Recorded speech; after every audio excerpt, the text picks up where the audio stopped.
भारतर इतिहास रे महिला माने सदा गौरवमय अध्याय लिखिछन्ति।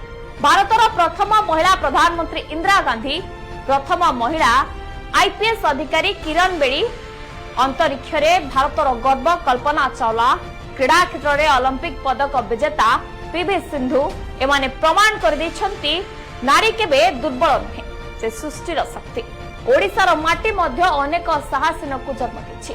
मिशन शक्ति माध्यम रे हजार हजार महिला को आज स्वावलंबी करिछि। गाँर जने साधारण महिला आज से हेउछि उद्योगिनी, हाथ में ऋण, मनरे स्वप्न और पाखरे साहस रखी आगक बढ़ुछि।